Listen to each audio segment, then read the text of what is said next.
We started a series a couple of weeks ago called Deeply Formed, and we're looking at some spiritual practices. And so because I love irony so much, the practice we're going to talk about today on Mother's Day is Sabbath. And some of the moms are like, come on, preach it. I'm happy to do that. Will you tell somebody else in my family, please? We're going to talk about that practice today. It was a normal November morning in the fall of 1994, and the president of Harvard University, Neil Rudenstein, overslept. And that was kind of alarming because he was a perfectionist. He didn't miss meetings. There was a big fundraising campaign going on, and everyone was worried because, well, this is just a guy who doesn't oversleep. But you know, the night before, the whole day before, well, it was a 12-hour day, and then there was dinner with the boosters and a lot of handshaking and a late-night dinner event. So it had just been a really long day. But as he tried to get out of bed that morning, and as he began to get medical attention and people realized something was wrong, they discovered he had just collapsed. And his incident made the cover of Newsweek magazine, and literally the headline was "Exhausted." Like, that's not the way you want to show up on a national magazine. But the magazine highlighted his story and the stories of others, maybe prominent, some less prominent, people who were just absolutely exhausted and the effects it was having on them. In fact, President Rudenstein had to take a 3-month sabbatical to recover from his season of overwork. I don't think things have gotten a lot better since 1994 when it comes to our work-life balance and how healthy we are about resting when we need to. There are some alarming statistics that I've read, and you're going to feel them in your gut when I read them to you. Can you imagine working all year and taking less than 1 week off? That's life for over a third of us. That means a third of us take less time off than many people get for jury duty. No one on earth takes shorter paid vacations than Americans. Are you working regularly over 55 hours a week? Well, you might be increasing your earnings, but you're definitely increasing your stroke risk by over a third. My question for you this morning, does anyone think that we're doing this right? Does anyone think that our hustle culture is a sustainable way forward? I've come to think that boasting about overwork is just a national pastime. It's what we do. When someone asks you how you're doing, what is one of the top 3 things you might say to them? Busy. So there's an ad I want to play for you in just a minute. I want you to check out this ad. It's from about 10 years ago. It's an auto ad, and just listen to the message of the ad and see what you think about it. Let's play that ad. Why do we work so hard? For what?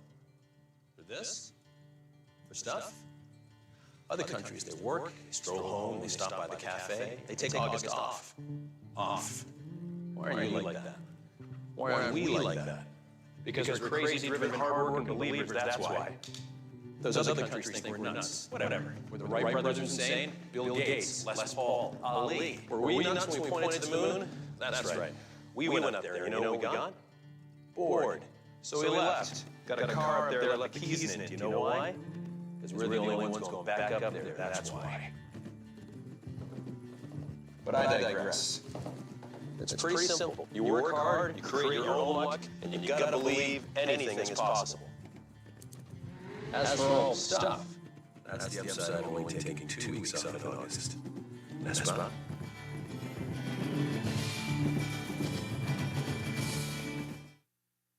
Yeah, America, we're not like those wimps who take time off.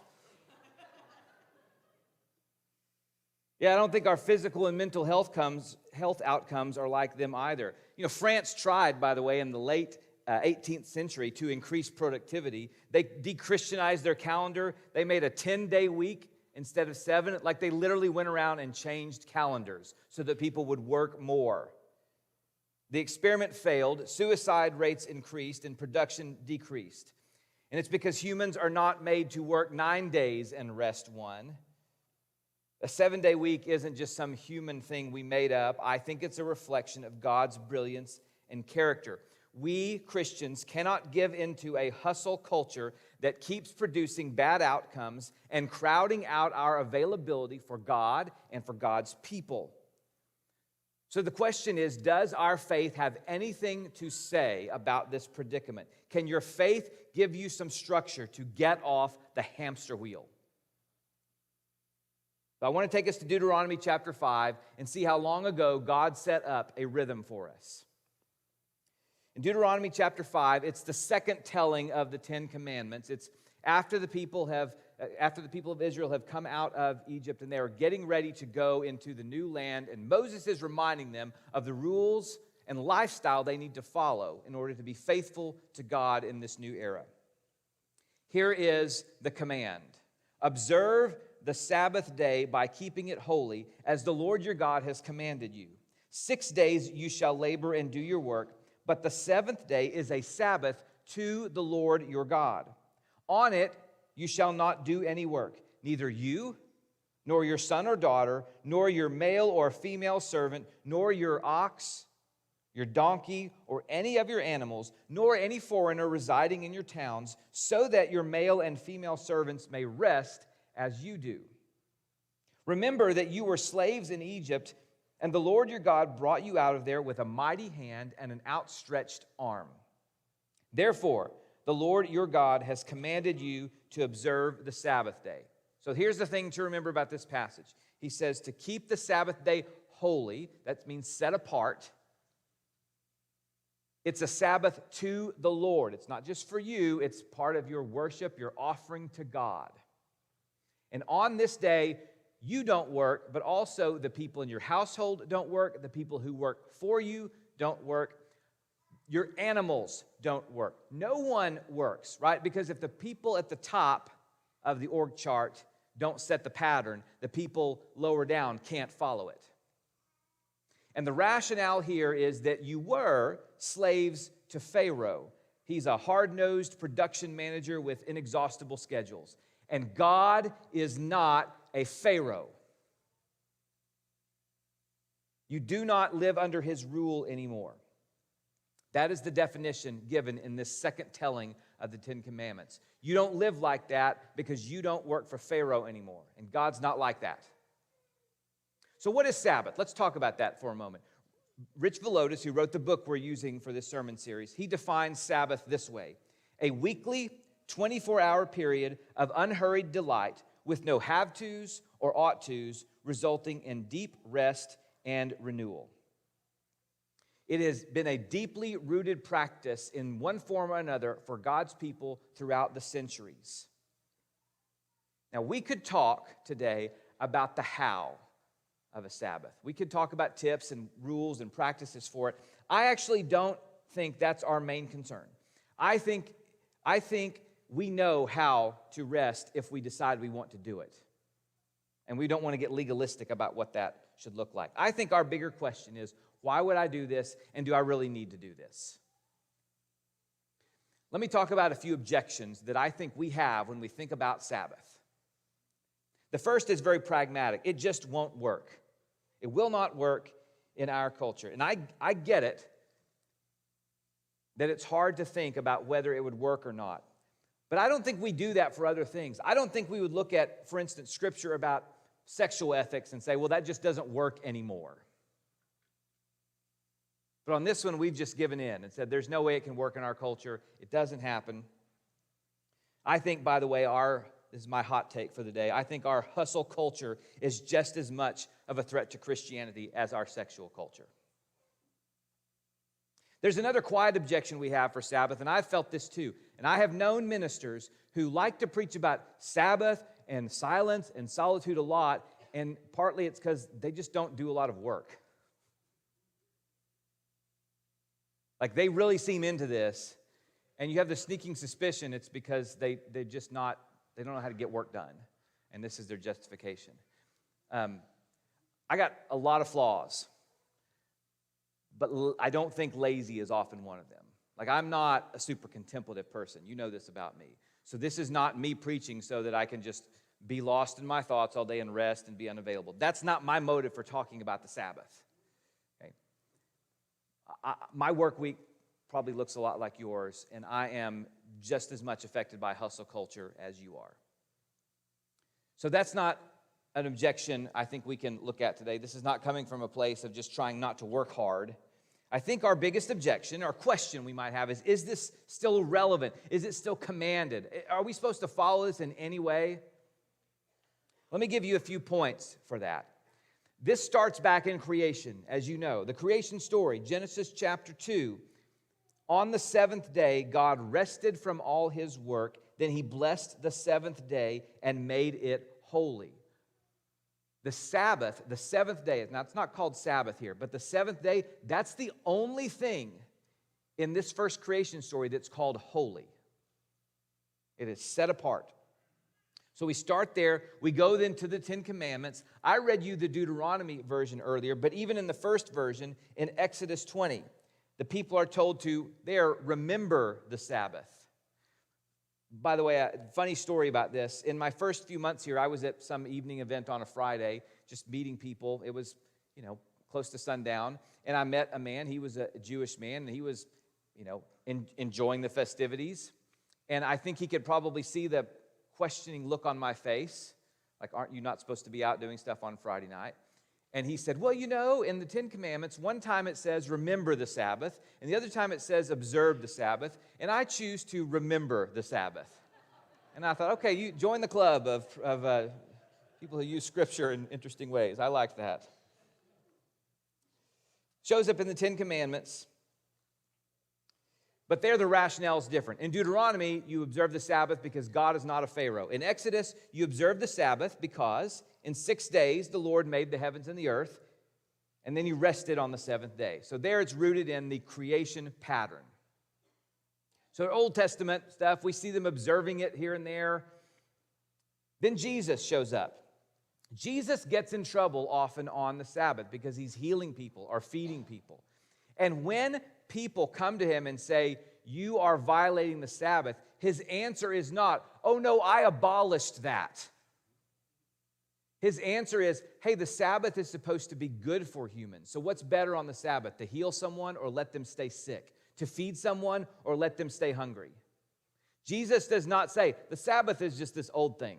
He says, no, it's relevant, but you're getting it wrong. Even in later Christianity, the Sabbath becomes more official. The Emperor Constantine makes it official in 321 AD. He enforces, at this point, Sunday, like as law. And there's a lot of good and bad about what happened with Constantine and making Christianity the official legal religion. But it just has carried through. And I think some of us in here might even remember times in recent decades. Like, how many of you remember ever going to a grocery store and certain sections being roped off? You couldn't buy certain things on Sundays. Remember that? There was still some cultural architecture around Sabbath in our era. And I think now there is no cultural architecture to support anything like Sabbath. There's no rhythms that we can fit into. Culture does not support it. Work has no boundaries. Sports and other extracurriculars don't work around the Sabbath. And we're worried that our kids' futures will be ruined if we don't overschedule everyone. There's no cultural support for taking regular rhythms of Sabbath. There are two extremes when we think about practicing Sabbath, and I don't think they're equal for us. One extreme is being very legalistic. There are times when I remember being told of errors, you can't play cards on the Sabbath. There's certain things you can't do. We're going to legalize this, and this is what happened with Jesus. You can't work, so that means healing someone. Well, that's ridiculous. So there are times and cultures who have taken this to a legalistic extreme. Like, there are things you can't do, and you're wrong, and you've got to practice it exactly this way. That has happened. I don't think that's our problem.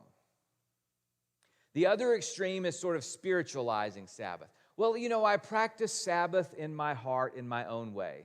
What does that mean? Well, it just means I never rest. We have spiritualized this some, and even in the Sermon on the Mount, when Jesus is talking about the Old Covenant, and the new way, he doesn't do away with things. He often augments them. You've heard don't murder, don't even speak ill of someone. I have to believe that spiritualizing this into something that we don't even practice at all is not the way to go. I've heard people say things like, well, the writer of Hebrews talks about, there'll be a Sabbath rest for the people of God one day, which is kind of like saying, I'll rest when I'm dead. Well, you will. Sometimes that's too close to being true. You may rest when you're dead. You may rest when you get really sick. That's not a great plan, but often ignoring or spiritualizing rhythms of rest, that doesn't lead to great outcomes. That's the question I want to keep asking us today as we think about God's rhythm of Sabbath. How is our culture working out for us? How's this working out?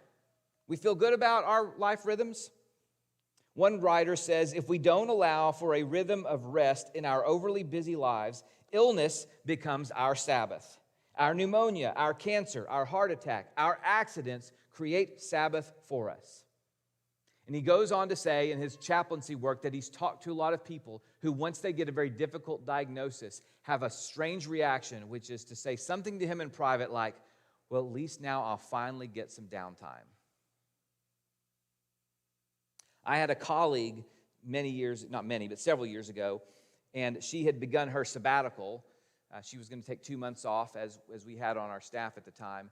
And within 1 or 2 weeks, she was in the ER with cardiac problems.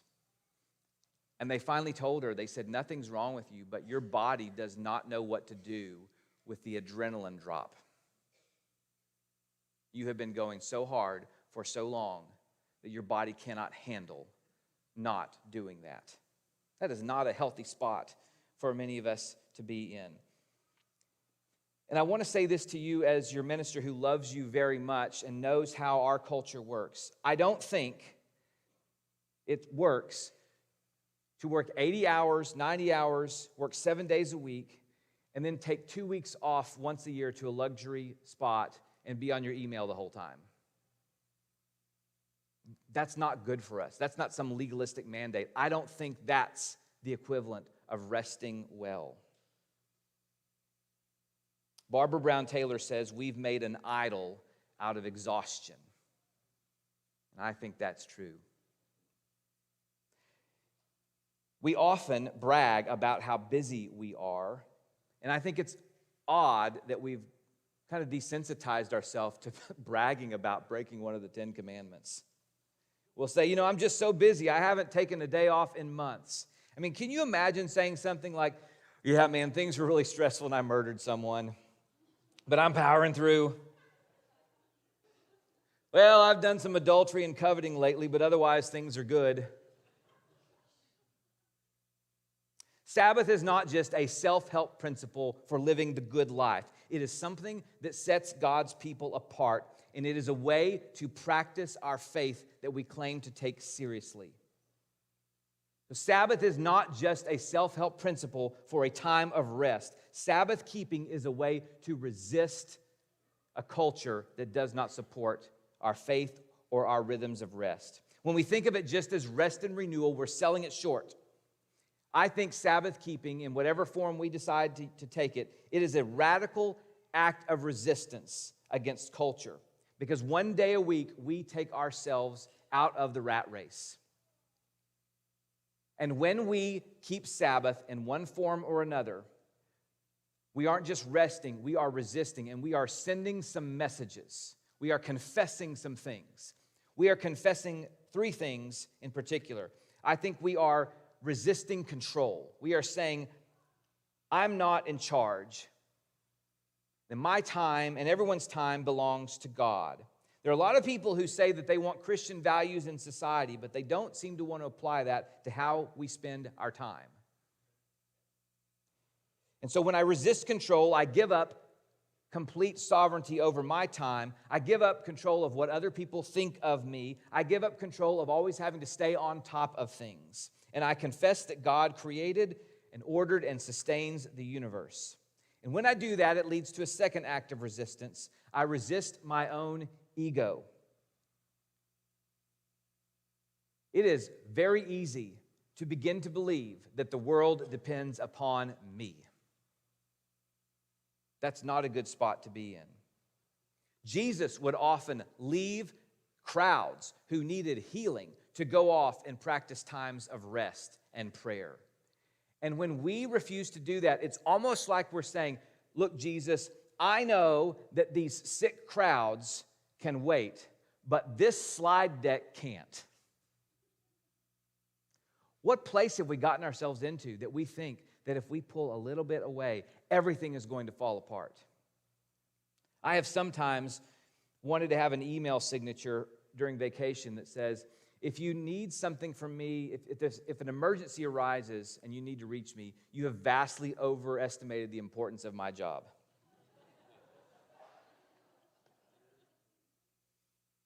So I resist my ego. Third, I resist tying my worth to my output. Batman says something to Rachel in the first movie of the most recent trilogy. He says, it's not who I am underneath, it's what I do that defines me. Well, that's not great. What you do doesn't define you. And I want to say to all you busy people, your worth to God does not depend upon your output.